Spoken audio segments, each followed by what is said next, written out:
Hello everybody. Today we are going to discuss the question which was asked in DRNB Critical Care exam June 2022, that is hypophosphatemia and hypermagnesium. So disorder of the phosphorus concentration. Approximately 85% of total body phosphorus is in the bone and most of the remainder is within the cell as a major intracellular ion. As only 1% of the total body phosphorus is in the ECA, extracellular fluid, the serum phosphorus concentration may not reflect total body phosphorus scores. In addition to its importance in the bone formation, phosphorus is the integral component of adenosine triphosphate and thus critical for normal cellular metabolism. Furthermore, its presence in the red blood cell as 2,3 BPG makes it important in the regulation of hemoglobin oxygen affinity and therefore tissue oxygen delivery. Phosphorus balance is determined primarily by the parathyroid hormone, active vitamin D, fibroblast growth factor, and insulin. So, the parathyroid lowers the phosphorus through the urinary secretion. Calcitrol decreases the phosphorus by enhancing intestinal calcitrol increases the phosphorus by enhancing intestinal phosphorus absorption. Fg fibroblast growth factor is the hormone produced by osteocyte with primary function of increasing phosphorus excretion by the kidney. It is stimulated by hyperphosphatemia, PTH and calcitrol, and in turn close this feedback loop by inhibiting PTH production and by decreasing vitamin D activation. Fibroblast growth factor has been shown to have off-target effect on cardiac remodeling and may in a way be responsible for left ventricular hypertrophy seen in the chronic kidney disease and hyperphosphatemia where levels are chronically elevated. Finally, insulin lowers the serum level by shifting phosphorus into cell. So hypophosphatemia is common in acutely ill patients, having been found to occur in 29% of surgical ICU patients. Hyperphosphatemia is frequently encountered in patients with renal failure. Since many of the regulator of phosphorus are same as those involved in the calcium homeostasis, there is considerable overlap in the maintenance of appropriate balance. In order to adequately assess phosphorus disorder, one must take into account the concurrent calcium concentration. So this is the interpretation of the calcium and the phosphorus level. If calcium levels are high, phosphorus levels are low, and PTH levels are high, then it is found in the primary hyperthyroidism. Humoral hypercalcemia, the picture will be high calcium level, low phosphorus level, and the low parathyroid level. Osteolytic malignancy will characterized by high calcium level, high phosphorus level, and the low parathyroid levels. Vitamin D excess granuloma and lymphoma is characterized by high calcium, high phosphorus, and the low PTH level. Hypoparathyroidism and magnesium disorder is characterized by low calcium level, high phosphate level, and the low PTH level. PTH resistance is characterized by high PTH, high phosphorus, and the low calcium. CKD is characterized by high parathyroid hormone, then high phosphorus and low calcium. Severe vitamin D deficiency is characterized by low calcium, low phosphorus, and high parathyroid. Now about hypophosphatemia. When evaluating a patient with hypophosphatemia, one should first rule out severe vitamin D deficiency and primary hyperparathyroidism. The remaining causes include gastrointestinal losses, then transcellular shift and renal waste. The losses by kidney can be distinguished by finding of high fractional excretion of phosphorus in appropriate response to prevailing hypophosphatemia. An elevated fractional expression of phosphorus is associated with condition of hyperparathyroidism, vitamin D deficiency, and tubular defect. Continuous renal replacement modalities used in ICU setting can dramatically deplete the serum phosphorus level. Symptoms typically occur only when there is total body phosphorus depletion and the serum phosphorus is less than 1 mg. Muscular weakness can be seen, while paresthesia, seizure, stupor, or coma may develop when severe. Etiologies of special importance in critically ill patients. Intracellular shift. Respiratory alkalosis is very common cause of redistributive hypophosphatemia as intracellular rise in pH stimulates glycolysis and subsequent phosphorylation of various intermediates in the pathway.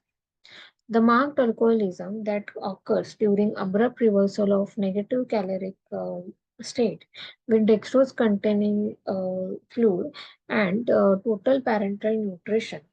Similarly, shift phosphorus to the intracellular phosphorus to the intracellular fluid and can occur as little as 2 days of nutritional restriction. The accompanying surge in insulin further promotes intracellular transformation. Then about renal wasting. Hyperparathyroidism from any cause can increase renal phosphorus excretion. Chronic alcohol consumption also causes renal phosphorus wasting by unknown mechanism. This, in combination with usually poor nutritional status of this patient, contribute to the total body phosphorus deficit. Further, respiratory alkalosis of liver failure, the increased adrenergic tone of the withdrawal, and refeeding syndrome occurring with the dextrose infusion can all lead to the co-profound hypophosphatemia in hospitalized alcoholic patients. Increased renal tubular fluid flow from any cause can also lead to the co-urinary phosphorus uh, wasting. This can be seen with the aggressive volume expansion or with osmotic diuresis, such as uh, such as which occurs with glycosuria of the decay. Furthermore, insulin therapy in the management of decay shift phosphorus into cell and may worsen hypophosphatemia.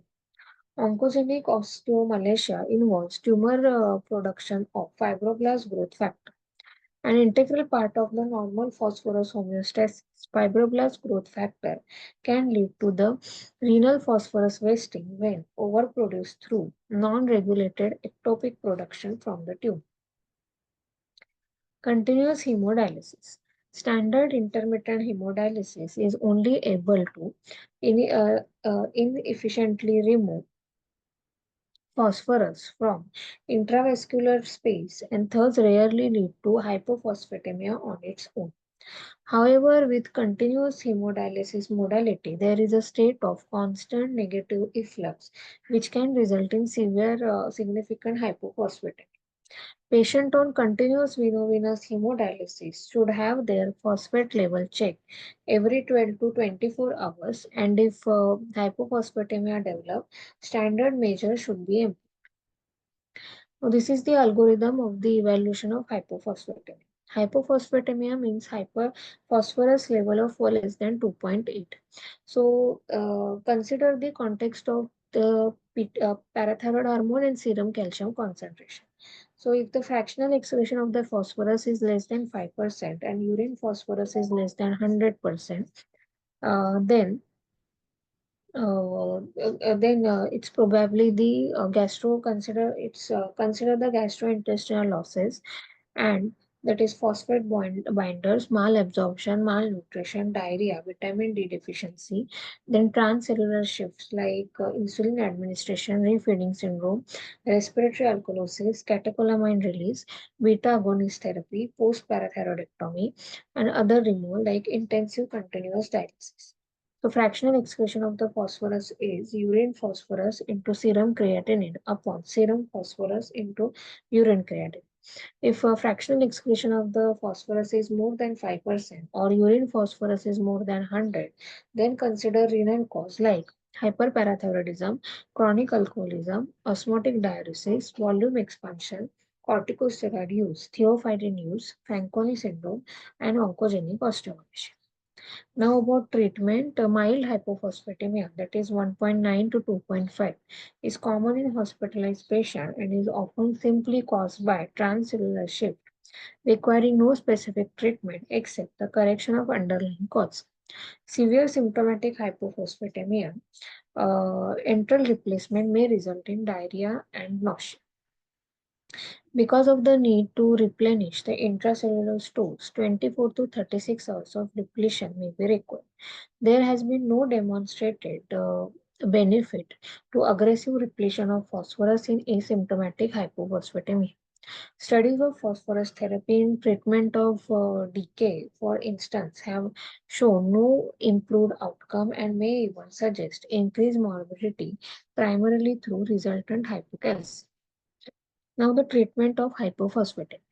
If symptomatic or intolerant to the oral, begin the IV replacement. If severe, that means if phosphorus levels are less than 1, then replace it with the dose of 0.6 mol per kg of ideal body weight over 6 hours. If hypotension ensures, suspect hypocalcemia and discontinue infusion. If it is moderate, then administered in the dose of 0.4 mol per kg of ideal body weight over 6 hours. If it is mild, that is 1.9 to 2.5, then administered in the dose of 0.2 mol per kg of ideal body weight over 6 hours. If symptomatic, then give the dose of 0.5 to 1 gram of elemental phosphorus BD, and this should correct most deficit by 1. We can correct it by new preparations like Nutrafos, that is 250 mg of phosphorus, 7 milliequivalent of each sodium and potassium. Nutrafos potassium, that is 250 mg of phosphorus and 40 milliequivalent of potassium. Potassium phos neutral, that is 250 mg of phosphorus with 30 milliequivalent of sodium and 1.1 milliequivalent of potassium. Treat vitamin D deficiency if present. Then hyperphosphatemia. When evaluating hyperphosphatemia, vitamin D level and PTH should be assessed. The kidney possess remarkable ability to excrete phosphorus, but retention may result if there is acute and chronic renal damage. CKD often lead to the secondary hyperparathyroidism with increased phosphorus despite elevated PTH and with variable calcium concentration. When increased intake on the transcellular shift are responsible for hyperphosphatemia, urinary excretion is often quite high to attempt to co-correct the imbalance. Symptoms of hyperphosphatemia primarily relate to the concomitant hypocalcemia that occurs.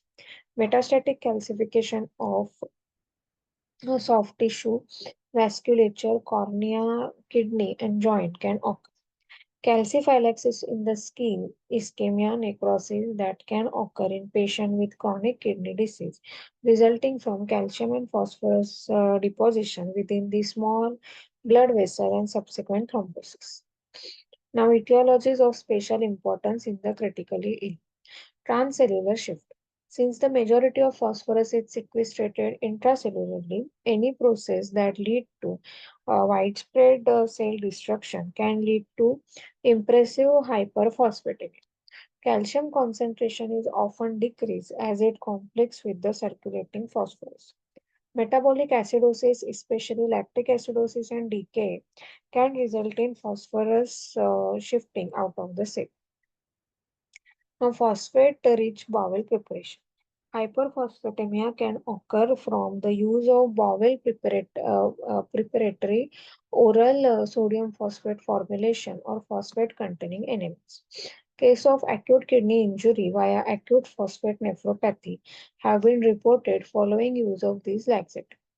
Volume depletion and underlying renal insufficiency are the risk factors that may predispose towards acute kidney injury. Now, evaluation of hyperphosphatemia. If phosphate level is more than 4.5, then consider in the context of PTH and the serum calcium concentration. If urine phosphorus is more than 1500, then consider the increased intake, that is phosphorus bowel preparation, vitamin D intoxication, granulomatous disease, calcitrol overdose, and the lymphoma activation. Then also consider the transcellular shift, like in case of rhabdomyolysis, tumor lysis syndrome, metabolic acidosis, and relative insulin deficiency. If urine phosphorus is less than 1500, then consider reduced renal excretion in the form of acute and chronic renal insufficiency, secondary hyperthyroidism, hypoparathyroidism, and acromegaly. Now about treatment, saline diuresis may help in excreting some of the excess phosphorus in acute overload state. Acetazolamide is particularly effective in encouraging phosphorus elimination. If these conservative measures are unsuccessful and underlying cause is not rapidly reversible, dialysis may become necessary for every hyperphosphatemia. For cases where CKD is the cause, dietary restriction combined with oral phosphate binder is recommended. Now about treatment of hyperphosphatemia. First, we need to correct underlying cause. Consider forced saline diuresis with addition of acetazolam, that is 15 mg per kg every 4 hours. When severe, especially in renal insufficiency, is not rapidly reversible, consider hemodialysis or CRT. When chronic, use phosphate binder, that is non-calcium based if concomitant hypercalcemia and dietary restriction. Now, disorder of magnesium concentration. Approximately 60% of body magnesium is in the bone. Most of the remainder is within the cell. Only 1% of total magnesium is in the extracellular fluid. Magnesium is not exchanged easily across the cell membrane, and therefore there is little buffering of fluctuation in the serum magnesium concentration. Furthermore, magnesium is the poor predictor of intracellular and total body stores. Unlike calcium and phosphorus, there are no known hormones specifically delegated to regulation of magnesium balance. The main determinant of magnesium balance is the serum magnesium itself. No, hypomagnesemia stimulates renal tubular absorption of magnesium, where hypermagnesemia inhibits this process. Hypomagnesemia can occur in the ICU. As an important participant in most processes involving calcium flux and cofactor in the reaction consuming ATP, magnesium is critical for many biological processes. Urine losses in the renal wasting have fractional excretion of magnesium of more than 2%. This is calculated as urine magnesium plus into serum creatinine upon 0.7 into serum magnesium plus urine creatinine. Although there may be gastrointestinal losses, reduced intake, and chelation. Symptoms of the hypomagnesemia generally do not occur until magnesium is less than 1. It is manifested as lethargy, confusion, ataxia, nystagmus, tremor, fasciculation, tetany, and seizure. Atrial and ventricular arrhythmia may be seen, particularly in patients on decoxing. ECG may show prolonged PR and QT interval with widened QRS complex and UV. Torsida's T-pointers is classically associated with arrhythmia with hypomagnesemia. There may be concurrent hypokalemia and hypocalcemia and may contribute to the overall clinical picture. Torsida's D-pointers is classically associated with arrhythmia with hypomagnesemia. There may be concurrent hypokalemia and hypocalcemia. Now, etiologies of special importance in the critically ill patient. Now about gastrointestinal loss, intestinal secretion have significant magnesium content with more magnesium present in the lower intestinal fluid. Fistulas and prolonged GI drainage or diarrhea can therefore lead to negative magnesium balance. Now about renal waste. Chronic alcoholism may lead to co-renal tubular dysfunction, resulting in the inappropriate magnesium wasting, exacerbating the malnutrition that is often present. Numerous drugs have similarly been associated with urinary magnesium waste. Prolonged dosing of aminoglycoside may cause renal tubular damage with characteristic magnesium wasting and polyuria. The development of hypomagnesemia may even be delayed until the completion of therapy, and tubular transport defect can persist for months. Other common offenders are platinum-based chemotherapy such as cisplatin and carboplatin. Cetuximab is the epithelial growth factor receptor antagonist used for the colorectal and squamous cell head and neck can cause severe hypomagnesemia by its effect on distal convoluted tube.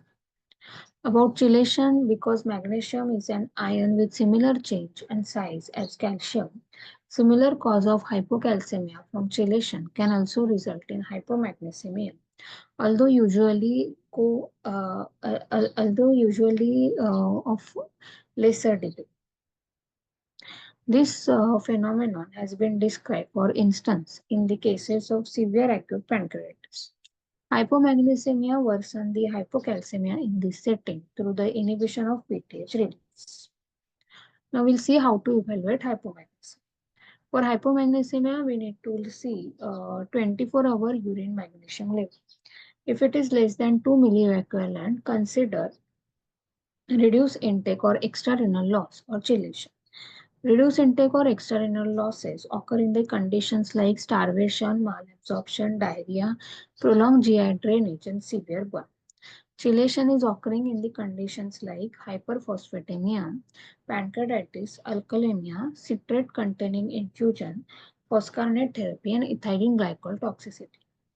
When 24-hour urine magnesium is more than 2, then consider renal magnesium wasting, which occur in the conditions like hypercalcemia, osmotic diuresis, polyuric phase of resolving ATM, volume expansion, chronic alcoholism, Gentleman syndrome, diuretics, aminoglycoside, amphotericin B, platinum-based chemotherapy, pentamidine, cyclosporine, and EGFR block. For treatment, route of magnesium repletion depends on whether clinical manifestations from magnesium deficiency are present or not the actual. Asymptomatic hypomagnesemia without ECG abnormality can be treated orally, even if deficiency is severe unless malabsorption is present. Oral therapy avoids abrupt increase in magnesium that uh, occur with the repletion, which then increases renal excretion of part of the administered dose. The major side effect of enteral therapy is diarrhea. In scenario with the chronic urinary magnesium wasting, potassium-sparing diuretic like amiloride can be administered to reduce the renal losses. Severe symptomatic hypomagnesemia should be treated parenterally, initially co-replenish intracellular stools. Deep tendon reflex should be tested frequently during aggressive parenteral dosing, as hyporeflexia implies the development of hypermagnesemia. Reduced doses and more frequent monitoring must be used even in the renal insufficiency. About treatment of hypomagnesemia, general guideline therapy. If ECG changes and symptoms are present, begin IV replacement. That is 1 to 2 gram of magnesium sulfate over 15 minutes, followed by infusion of 6 gram of magnesium sulfate in 1 liter of water over 24 hours. Continuous infusion may be required for 3 to 7 days to replenish total body stores, and adjust the infusion to maintain magnesium less than 2.5. Check the deep tendon reflex often to detect developing hypermagnesemia. If asymptomatic and no ECG changes, then for mild hypomagnesemia, give the oral correction in the form of 240 mg of elemental magnesium per day. For severe hypomagnesemia, up to 720 mg of per oral elemental magnesium per day. And if per oral correction is not possible, or if diarrhea is present, then correct with the IV MgSO4 of 2 to 6 gram infused at 1 gram per hour or less.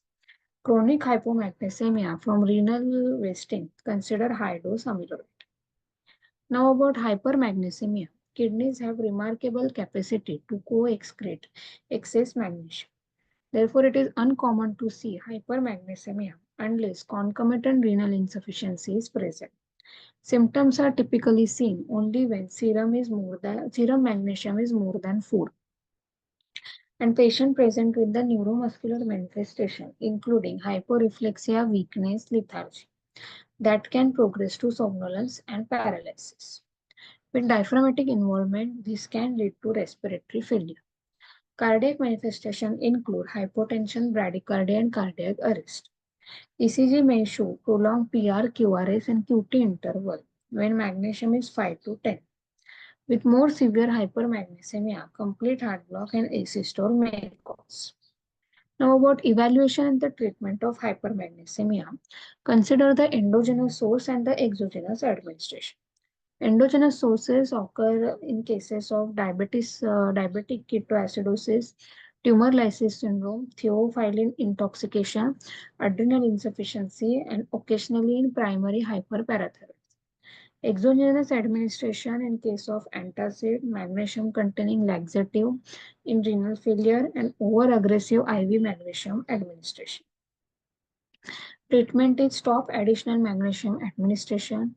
If ECG changes or symptoms are present, administer 1 to 2 gram of calcium gluconate IV over 10 minutes and consider initiation of hemodialysis, especially if renal insufficiency is present and not easily reversible.